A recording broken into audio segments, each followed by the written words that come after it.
안녕하세요. 부자되는 맥스TV의 맥스데디입니다. 오늘 나눠볼 얘기는 최근에 이제 기사를 좀 보면 이제 똘똘한 한 채가 좀 유행을 하고, 그리고 분상제, 분양가상한제 민간 택지에도 적용이 될 거라는 거에 대한 정보 발표가 있으면서 강남 쪽, 특히 이제 1급지들인 거죠. 1급지 강남들을 위주로 해서 신축 아파트들에 대한 대형 평형에 대한 수요가 계속 늘어나고 있는 흐름을 보면서, 이 다음에는 어떤 투자처가 좀 부상을 하게 되고 어떤 거는 이제 투자를 좀 조심을 해야 되나, 이런 거를 좀 살펴보는 게 좋지 않을까라는 거를 좀 얘기를 해보고 싶었는데, 이게 실질적으로 똘똘한 한 채라는 얘기가 지금 처음 생긴 개념이 아니고 2000년 중반부터 해서 후반까지 이어지는 흐름이 지금이랑 어떻게 보면 비슷한 흐름을 보이고 있기 때문에 그때랑 비교를 해서 같이 얘기를 하면은 앞으로 어떻게 진행될 것인가에, 부동산 시장이 어떻게 진행될 것인가에 대해서 좀 더 인사이트를 가질 수 있지 않을까 싶어서 거기에 대해서 오늘 얘기를 한번 나눠보고자 합니다. 우선 그 똘똘한 한 채라는 말이 나오게 된 배경에 대해서 좀 우선 얘기를 하는 게 필요할 것 같아 보이고요. 똘똘한 한 채를 선호하게 된 배경은, 가장 큰 거는 다주택자들에 대한 규제인 거죠. 부동산 가격이 계속 오르니까는 이거에 대한 원인으로 다주택자들, 그리고 고가의 주택을 가진 사람들이 그 원인 제공을 한다라는 명목하에 이제 다주택자들과 고가주택을 가진 사람들을 규제를 시작을 하고, 그 와중에 이제 다주택자들에 대한 양도 중과라든가 이런 거에 대한 규제가 심해지다 보니까, 그러면은 차라리 좀 세컨하우스, 서드하우스로 가지고 있던 가격이 그렇게 높지 않은 것들을 팔아버리고 차라리 똘똘한 조금 비싼 한 채를 가지고 가는 게 여러 가지 규제를 피할 수 있는 수단이 될 수 있기 때문에 이런 유행이 나타나는 거고요. 이런 규제가 나타나는 이유는 실질적으로 무주택자들이나 1주택자들 대비로 다주택자들이 좀 숫자가 그렇게 많지는 않기 때문에 실질적으로 정치에서 활용하기 굉장히 좋은 타겟이 되고, 정책을 발표를 했을 때 호응도를 가장 잘 끌어낼 수 있으면서 선거를 앞둔다든가 했을 때 표심을 잡는 데 가장 효과적인 수단이기 때문에, 이러한 부동산이 폭등하거나 그럴 때 이러한 규제의 초점이 다주택자들이나 이제 고가주택을 보유한 사람들한테 많이 맞춰지게 되는 거고요. 거기에 따라서 대응을 해서 부동산 투자의 방향을 잡는 것이 중요하고, 지금 현재 유행하고 있는 똘똘한 한 채, 강남 신축, 그리고 마영성으로 이어지는 신축들에 대한 유행이 지나고 나서는 어떻게 진행이 될 건가에 대한 거는 과거 한 10년 전쯤이랑 비교를 하면서, 10년, 15년 전쯤이랑 비교를 하면서 말씀드리고자 합니다. 그러면 이제 똘똘한 한 채가 유행하기 전에는 어떤 부동산을 사람들이 선호를 했을까라고 보면, 잘 아시겠지만 한 몇 년 전부터 이제 갭 투자 이런 얘기가 굉장히 많이 있었죠. 2017년 이때쯤부터 있었던 것 같고요. 전세가랑 매매가가 그렇게 차이가 나지 않는 상황에서 소형 평형이 굉장히 인기가 많았었고요. 일반적으로 큰 흐름에서는 모두가 알고 있는 현재 인구 구조상으로 독신 가구들이 늘어나고 있고, 아이를 안 가진 세대들이 늘어나고 있고, 그리고 이제 고령화 사회로 접어들면서 이제 할아버지 할머니들이 이제 두 분만 사시는 분들도 굉장히 많으시고, 이러다 보니까 상대적으로 소형에 대한 평형의 수요는 장기적으로도 계속 증가할 거라고 보고 있고요. 그런 흐름 때문에 이제 소형 투자, 그리고 갭 투자 이런 것들이 굉장히 많이 일어나던 시기가 2017년 이었고, 이러한 비슷한 흐름이 2000년 중반에도 같이 일어났었습니다. 그러면서 부동산이 폭등을 하게 되고, 그 와중에 이제 부동산 규제 정책들이 나오기 시작을 하는 거죠. 그래서 보통 다주택자를 겨냥을 해서 나오는 정책들, 그리고 고가주택을 가지고 있는 사람들을 겨냥해서 나오는 정책들은 주로 양도세나 보유세를 통해서 많이 진행을 하고요. 취득세도 가끔 활용이 되기도 하는데, 크게 효과가 있는 거는 양도중과랑 보유세, 재산세랑 종합부동산세죠. 종부세가 임팩트가 크기 때문에 그쪽으로 많이 규제가 들어가게 됩니다. 그럼 아까 말씀드렸듯이 사람들 여러 채, 두 채를 가지고 있건 세 채를 이상을 가지고 있는 사람들은 이제 심리적으로 여러 채를 가지고 있을 때 받는 양도중과라든가 여러 가지 세금 부담 때문에 차라리 똘똘한 한 채, 어떻게 보면 규제를 피할 수 있는 똘똘한 한 채를 찾아가게 되고요. 그러면서 좀 아이러니컬하게도 오히려 1급지인 강남이나 뭐 마용성이든 이렇게 좀 사람들이 많이 관심을 가지고 있는 1급지들은 오히려 똘똘한 한 채 때문에 더 가격이 오르게 되는 좀 아이러니한 상황이 발생을 하고, 오히려 서민들이 많이 가지고 있거나 중산층들이 많이 가지고 있는 경기도라든가 지방이라든가 이런 곳의 가격은 오히려 떨어지게 되는 겁니다. 나머지 주택들을 청산을 하기 때문에 그쪽 가격은 오히려 더 좀 빠지게 되는 거죠.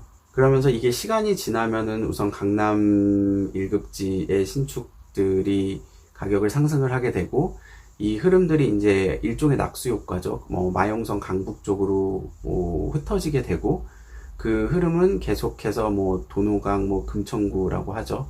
뭐 그런 지역으로 좀 퍼지게 되고, 그러면서 경기도 외곽 쪽으로 퍼지게 되고, 이러한 신축 대형에 대한 인기가 1급지 강남에서 시작을 해서 경기도 외곽까지 퍼지게 됩니다.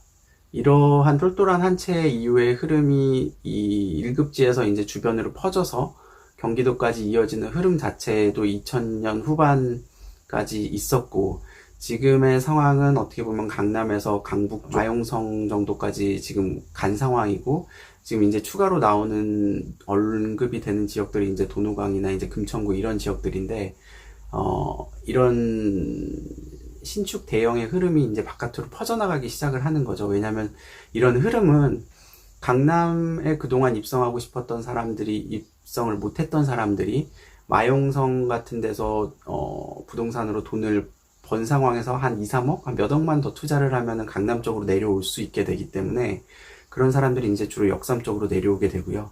그럼 마용성에 들어가고 싶었던 사람들은 본인들이 이제 집 가진 거에서 한 2, 3억 정도를 추가를 해서 마용성에 입성을 하는 거고, 서울로 들어오고 싶었던 사람들은 이참에 이제 부동산이 오른 가격을 베이스로 해서 돈을 좀 더 투자를 해서 서울 쪽으로 들어오게 되는 거죠. 지금 뭐 모든 부동산 전문가들과 뭐 다 얘기를 해보면 우선은 서울 쪽으로 붙어라 라는 식의 조언을 많이 하고 있는 상황이고, 최근에도 뉴스를 보면은 이제 서울의 부동산을 외지인들이 많이 매입을 하고 있다라는 기사가 나오는 걸 보면 알 수 있듯이, 지금은 이제 이런 낙수 효과들이 이제 점점 퍼져나가면서 경기도까지 이어지게 될 거고요. 다만 뭐 후반에 말씀을 드리겠지만 경기도의 일정 지역 이상을 넘어가는 부분에 있어서는 신축 대형을 투자하는 거는 굉장히 경계를 해야 되는 대상이고, 2000년 후반에 이렇게 투자를 했다가 폭망하신 분들이 많이 있기 때문에 이런 부분은 조심을 해주셔야 되는데, 제가 후반에 다시 말씀드리겠습니다. 그래서 좀 과거의 흐름을 좀 우선 살펴보는 게 좋을 것 같고요. 그럼 그 흐름에 대해서 이제 순차적으로 좀 몇 개를 말씀을 드리겠습니다. 아까 말씀드렸던 2000년 중반에 다주택자들에 대한 규제가 나오고 여러 가지 부동산 규제가 나오다 보니까 똘똘한 한 채의 선호 현상이 굉장히 강했었고요. 그러다 보니까 강남 1급지에서 우선 신축 대형에 대한 인기가 많아졌었고, 이게 강북으로 이어지고 경기도 쪽으로 이어지면서 그 경기도 분당에서도 좀 더 외곽 지역들인 거죠. 용인, 수지, 뭐 김포, 일산 이런 쪽에 뭐 60평대, 70평대 꽤 새 아파트들이 많은 거를 보면 그 당시 때 굉장히 인기가 많았었기 때문에 투자가 많이 있었습니다. 그 이유가 다주택자들을 규제를 하고 종합부동산세 같은 걸로 규제를 하다 보니까 이런 걸 좀 피할 수 있는 걸 찾다 보니 신축 대형의 인기가 많아지고, 그 흐름이 경기도까지 이어지다 보니까는 뭐 용인이나 수지, 동탄 이런 데까지 이어질 거라고 사람들이 본 거죠. 그러면서 그쪽까지도 아파트 가격이 상승을 할 거라고 본 상황에서 종합부동산세를 피하려고 하다 보니까 9억 원이 넘지 않으면 이제 종부세 대상이 되지 않는데, 그 당시 때 이제 가격들이 그곳의 가격들이 9억이 넘지 않았던 거죠. 그래서 조금 나이 드신 분들이나 이제 부동산으로 좀 재미를 보셨던 분들은 이런 흐름이 계속 이어질 거고, 거기에 추가로 또 경부고속도로를 타고 내려오면서 투자를 하면 망하지 않는다라는 강남, 분당, 판교 이쪽에 그런 강남 부동산 투자의 일종의 정설이 유행하던 시절이었기 때문에 부동산에 굉장히 관심이 많고 많이 안다고 하시는 분들도 용인, 수지나 이쪽에 대형에 굉장히 투자를 많이 하셨었고요. 좀 노후에 새 아파트에서 큰 평형에서 자연과 가까운 곳에서 살면 참 좋겠다. 그러면서 아파트 가격도 오르면 더 좋을 것 같고, 이런 식의 이유들 때문에 투자가 많이 일어났었습니다.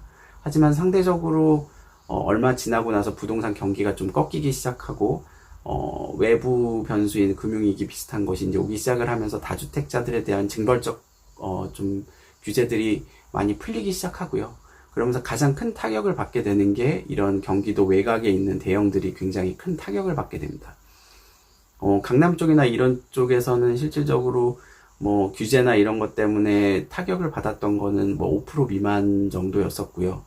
그리고 실질적으로 금융위기가 왔을 때도 강남 지역은 뭐 15%에서 한 20% 정도까지 떨어지기는 했지만 상대적으로 이 말씀드린 용인 수지나 이쪽의 대형 아파트들은 실질적으로 40% 이상 거의 반값으로 떨어진 경우도 굉장히 많았었기 때문에 지금은 가장 중요하게 피해야 될 대상으로 투자 대상으로 고려를 해야 되시는 부분이시고요. 그래서 지금도 어떻게 보시면 비슷한 현상이 일어나고 있고 강남을 시작으로 마용성, 이제 도노강, 금천구까지 언급이 되고 있는 상황에서 이런 흐름은 경기도까지 이어질 거고요. 그러면 뭐 판교, 위례 이쪽까지 이어지면서 분당까지도 내려가겠죠. 근데 아까 말씀드렸듯이 분당을 넘어서는 지역들, 어떻게 보면 지금 분당까지도 조금 위험해 보이기는 한데, 그러니까 분당 자체는 이제 판교라는 자족 도시가 있다 보니까 조금 혜택을 받는 부분이 있고, 그리고 분당 자체가 교통이 서울의 근접성을 봤을 때 그렇게 나쁘진 않은 곳이기 때문에, 분당에 생기는 뭐 신규 대형인데 조금 원래 역세권이나 버스들 다니는 데서 좀 떨어져 있다거나 이런 데들은 투자를 이제 조심을 해야 되고, 이 흐름이 만약에 용인 수지 정도까지 가게 된다라고 하면 거의 끝물이라고 봐야 되는데, 이게 과거에 학습 효과가 있기 때문에 거기까지 가기 전에 아마 부동산 상승 흐름은 멈추게 될 것 같고, 지금 얼마 전에 발표가 됐어서 3기 신도시가 발표가 됐는데, 어떻게 보면 서울 바로 바깥쪽에다가 만들어 놓은 성향이 있기 때문에 3기 신도시 외곽 쪽에 신규 대형이 들어간다. 근데 지금 당장 서울에 살 돈이 없으니 신규 대형이 인기가 많으니 그런 지역에 좀 투자를 하는 건 어떨까? 라고 해서 투자를 하시는 거는 조금 자제를 하시는 게 좋지 않을까 싶습니다. 그리고 이러한 흐름이 지금 현재 저금리 기조에다가 유동성이 계속 풀리고 있는 상황이라, 금리 지금 곡선 자체가 역전이 돼 있는, 장단기 금리가 역전이 돼 있는 상황에서 금리는 계속 각국이 경쟁적으로 인하하는 추세로 들어갈 거라고 예상을 하고요. 유동성도 이제 계속 풀릴 거라고, 경쟁적으로 지금 풀릴 거라고 예상을 하기 때문에 이 유동성이 기업의 투자로 이어져야 되겠지만 실질적으로 그러지 못하고, 그러다 보면 부동산으로 흘러갈 가능성이 커서 부동산 상승 흐름은 당분간은 유지가 될 거라고 저는 보고, 내년 말 정도엔 전 꺾일 거라고 보지만 어쨌건 그때까지는 계속 상승을 할 거라고 보기 때문에, 강남은 이미 너무 많이 올랐다는 인식이 있고, 지금부터는 강남은 조금 안정세로 들어가면서 지금까지 좀 소외됐던 지역들, 이 2급지들, 3급지들 위주로 계속 상승은 하게 될 것 같고요. 그 기간이 길 것 같지는 않고, 그 와중에 아까 말씀드렸던 경기도 외곽, 3기 신도시 외곽으로 에서 나오는 신규 대형 평형 같은 건 좀 조심을 한다라고 하면 향후 투자를 하는데 조금 손실을 줄이실 수 있지 않을까라고 저는 생각을 합니다. 그리고 어떻게 보면 지금이 기회일 수 있다라고 볼 수 있는 부동산은 강남의 소형이나 이제 비강남권 서울 주요 1급지에 준하는 지역들의 중소형들이라고 볼 수 있고요. 왜냐하면 지금 여러 가지 규제들 때문에 똘똘한 한 채를 선호를 하게 되면서 상대적으로 강남 쪽 소형이라든가 아니면 비강남권 1급지들의 중소형들이 지금 소외를 받고 약간 눌림목에 들어가는 상황이기 때문에, 이런 부동산들은 실수요자들을 이다라고 하면 지금 좀 관심을 가지고 투자를 해도 그렇게 나쁘지 않을 것처럼 보이고요. 실질적으로 금융위기가 오거나 했을 때는 대형 평형, 그동안 많이 올랐던 대형 평형이 더 낙폭이 크게 되고, 소형 평형은 오히려 조금 낙폭이 거의 없다라고 보셔도 되기 때문에, 낙폭이 굉장히 작은 거죠. 하방 경직이 굉장히 강하기 때문에 지금부터는 조금 강남 소형이나 그 외 지역의 중소형들을 조금 보시는 것도 괜찮다라고 저는 생각을 하고, 아까 말씀드렸듯이 금리가 굉장히 낮아지고 있는 추세이기 때문에 지금부터는 뭐 일반 주택에 대한 규제가 많은 상황에서 상가형 주택, 수익형 부동산인 거죠. 그쪽에 좀 관심을 가지는 게 저는 좋다라고 보고 있습니다. 왜냐하면 금리가 계속 낮으면서 유동성이 부과가 되고 있는 상황에서 돈이 흘러가야 되는데 부동산으로 흘러가게 되고 부동산을 가지고 있는 사람들이 자기 부동산이 어느 정도 오르게 되면 자산이 늘어나기 때문에 소비가 늘어날 가능성이 크고요. 뭐 이 소비가 늘어나는 부분에 대해서는 조금 논쟁의 여지가 많이 있습니다. 지금 현재 디플레이션 상황이 오는 상황에서 안 늘어날 수도 있다라고 말하시는 분들이 많이 있기 때문에 하지만 다만 지금이랑 비교를 했을 때 본인의 자산이 늘어나게 되면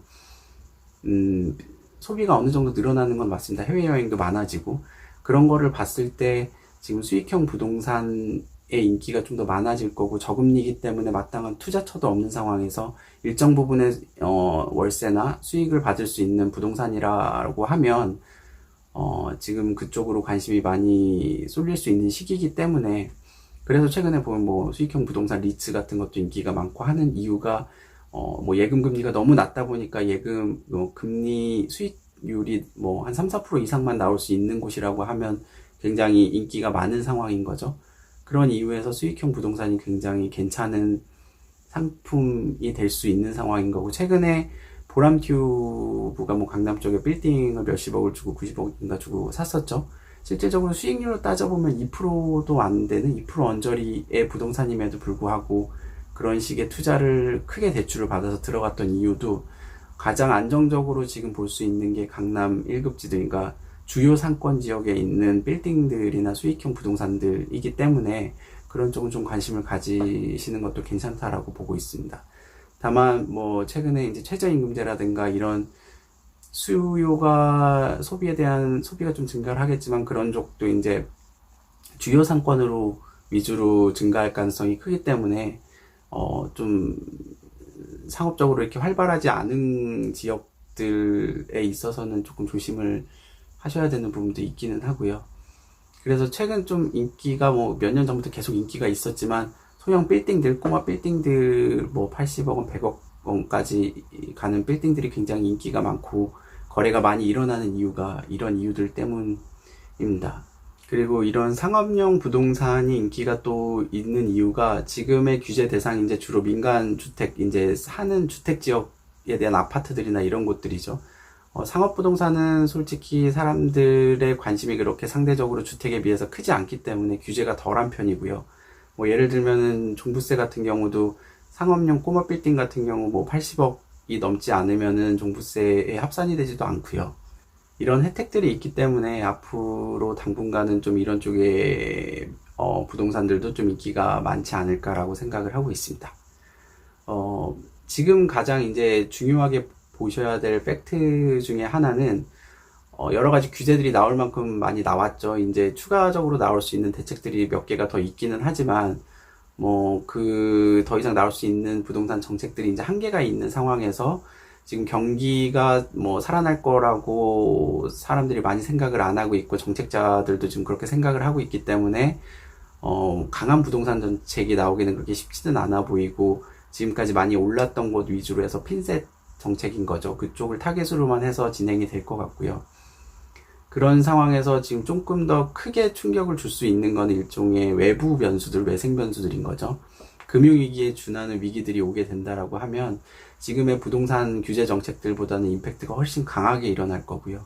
이런 현상들은 과거 2000년 중후반의 음마아파트 가격 시세를 보면 잘 알 수 있습니다. 실제로 부동산 규제 정책이 일어났을 때는 크게 가격 하락폭이 크진 않았었고요. 오히려 그 이후에 조금 다시 회복하는 기미를 보이다가 2000년 후반에 이제 서브프라임 금융위기가 오면서 낙폭이 실질적으로 전체적으로 강남은 뭐 20%, 10%까지 떨어지고 그 외 지역들은 30, 10% 이상씩 떨어졌던 이유가 이런 외부 변수들 때문이고 많은 사람들이 그때랑 지금이랑 비교를 하면서 지금은 그런 게 없을 거기 때문에 부동산이 떨어지지 않을 것이다 라고 하는 부동산 상승론자들의 가장 큰 근거가 이거이기 때문에 부동산 규제만으로는 떨어지지 않을 거고 오히려 공급이 줄어들기 때문에 중장기적으로는 계속 올라갈 거다라고 얘기하는 게 이런 이유들 때문이고요. 그래서 지금 가장 중요하게 보셔야 될 거는 뭐 금리나 환율이나 국제 정세, 미국, 중국, 뭐 유럽, 일본, 한국, 이 나중에 껴있는 한국의 입장에서 봤을 때 부동산에 영향을 줄 만한 외부 경제 변수들인 거죠.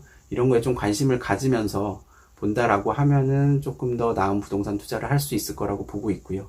저는 금리에 대해서는 제가 이 유튜브 채널 시작하는 초반에 한번 말씀을 드렸던 적이 있습니다. 코스톨라니 달걀 모형까지 언급을 하면서 말씀드린 적이 있고, 환율에 대해서도 지금 어느 정도 좀 준비를 하고 있는데, 환율이 금리에 비해서는 훨씬 더 복잡한 여러 가지 고려해야 될 변수들도 많고, 뭐 여러 가지 다른 국가와의 관계도 굉장히 봐야 되는 요소들이 있고 해서 어디에서 어디까지 말씀을 드려야 되나 이런 게 조금 정리를 하는데 시간이 걸리고 있고요. 조금 정리가 되면 하나 둘씩 좀 말씀을 드릴 수 있도록 하겠습니다. 그래서 지금까지 말씀드린 내용을 뭐 간단하게 과거에 일어났었던 데자뷰인 거죠. 일종의 2000년 중반에서 지금 2010년 중반에서 일어나고 있는 데자뷰 현상처럼 똑같이 일어나고 있는 부동산의 흐름에 대해서 간단하게 정리해드리면 지금 뭐 이렇게 정리를 드릴 수 있을 것 같고요. 뭐 이런 흐름들 자체를 좀 잘 아실 수 있는 소스라고 하면은 다음에 들어가셔서 이제 부동산 탭을 타고 들어가서 뉴스로 들어가시면 거기 이제 핫 이슈라는 메뉴가 있고요. 거기를 클릭을 해보시면 이제 연도별, 월별로 부동산 관련된 주요 이슈들을 제목으로 이렇게 정리를 해놓은 게 있습니다. 굉장히 지금 부동산 투자나 이런 걸 봤을 때는 시간의 흐름을 좀 길게 보시는 게 맞는데, 뭐 주식 투자나 다른 거를 하실 때는 굉장히 좀 짧게 보시는 분들이 많고, 그런 성향이 있다 보니까 부동산들도 막 나오는 정책이나 이런 거에 급급하게 투자하시는 분들이 많은데, 긴 안목을 키우는 데는 좀 큰 흐름의 변화를 보시는 게 중요하고, 그걸 잘 알 수 있는 게 다음 부동산의 핫이슈 뉴스를 보시면, 이때 연도에 이때 월에는 이런 부동산 뉴스가, 이슈가 됐었구나, 라고 하면서 굉장히 한눈에 어떻게 보면은 좀 정리가 돼서 눈에 들어오기 때문에 한번 가서 보시면서 앞으로의 흐름이 어떻게 될 거다라는 거를 좀 잘 알 수 있지 않을까 싶고요. 지금 보니까는 2008년 한 중반부터 거부터 이제 자료가 나오더라고요. 2006, 7년 거부터 나와 있으면 더 좋을 것 같긴 한데, 지금 흐름 자체가 어떻게 보면 2008년 한 후반, 중후반 흐름이랑 굉장히 비슷하기 때문에 2008년 중후반부터 2009년에 어떤 뉴스가 나왔고, 그런 뉴스들이 앞으로 진행되는 거를 보면서 어떤 정도 비슷하게 흘러갈 건가 보는 것도 굉장히 재미있는 요소가 될 것 같습니다. 몇 개의 흐름을 말씀을 드리면은, 공급 부족이 일어나게 되는 게 맞고요. 지금 뭐 여러 가지 규제가 있다 보니까는 상대적으로 공급이 줄게 되면서 전세 대란 같은 게 일어나게 되고, 전세가 이제 매매가에 근접을 하게 되면서, 매매랑 전세랑 같이 끌어올려지게 되는 거죠. 그런 분위기가 살짝 만들어지다가, 그러니까 규제 때문에 눌렸다가, 공급 부족이 일어나면서 살짝 다시 회복이 되다가 금융위기가 터지면서 이제 폭락을 하게 되는 현상이 일어나게 되고요. 이 흐름 다음에는 이제 부동산이 조금씩 부양 정책이 다시 나오기 시작을 하면서, 그 전에 이제 미분양도 굉장히 많이 일어났었죠. 이런 미분양 사태가 일어나는 이유는, 지금도 좀 제가 보기엔 일어날 거라고 보는데, 분상제나 이런 게 시행이 되기 전에 이제 분양 물량을 미리 땡겨서 많이 하려고 진행을 할 거고, 그렇다 보면 분양 공급이 굉장히 많이 일어나게 되는데, 실질적으로 분상제랑 같이 나온 정책을 보면 이제 10년 동안 뭐 전매를 못하게 막아놨죠. 그러면 하나를 받아서 오래 들고 있어야 되기 때문에, 이런 리스크를 커버를 하기 위해서는 좀 안 좋은 지역의 분양은 웬만하면 안 들어가는 거죠. 지금 최상의 1급지라고 볼 수 있는 지역들 위주로만 사람들이 기다렸다가 거기에만 수요가 몰리게 되기 때문에, 그 외 지역들에 대한 분양이 굉장히 미분양이 많이 일어나게 되고, 이런 흐름들이 이제 1급지들 분양이 끝나면서 점점 퍼지게 되고, 그러면서 미분양 사태도 일어나기 시작을 하는 게 과거 뉴스에 보면 좀 잘 나와 있고요. 그러면서 서브프라임이 터지고 금리를 뭐 내리기 시작하고 이러면서 이제 아까 말씀드렸던 상업부동산이라든가 오피스 트레이드라든가 이런 쪽의 부동산이 좀 관심을 받게 되고 상대적으로 경기 하락이 왔을 때 조금 버틸 수 있는 부동산들이 인기가 있게 되고 이제 이런 흐름이 경기 부양 정책이랑 같이 물리면서 이제 부동산이 다시 살아나게 되면은 우선은 소형 평수 위주로 가격이 회복이 되기 시작하고요. 그러면서 이제 갭 투자가 성행을 하게 되고 그러면 이제 2006년, 7년, 8년에 일어나는 또 흐름이 다시 일어나게 될 거고요. 근데 제가 뭐 개인적으로 봤을 때는 이제 이런 흐름들이 계속 일어나면서 빈부격차를 좀 벌리는 역할을 하게 되지 않을까라고 생각을 하면서 전세 제도가 점점 월세로 바뀌고 하면 이제 점점 자가주택인 거죠. 그걸 마련하기 좀 어려운 시절이 좀 오지 않을까라고 개인적으로 생각을 하기 때문에 좀 이런 흐름들을 잘 보면서 우선은 최소한 자가주택 하나 정도는 최대한 빨리 투자를 하는 게 좋고 지금이 저금리 기조이기 때문에 더 대출이 싼 상황이라 좀 소형 위주의 실수요자 분들이라고 하면 지금은 투자해도 괜찮다고 생각을 하고 다만 투자자분 추가적으로 이제 다주택자들 투자 용도로 들어가시는 분들은 조금 조심을 해 주셔야 되는 시기라고 생각을 합니다. 예, 지금까지 시청해 주셔서 감사합니다. 부자되는 맥스TV의 맥스데디였습니다. 감사합니다. Alright, alright, alright.